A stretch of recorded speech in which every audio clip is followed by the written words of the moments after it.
So today's topic is the power of words. You know what? The word is very powerful.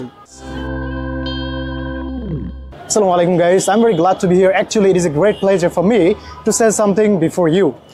I will try my best to say something about my topics. So today's topic is the power of words. You know what? The word is very powerful.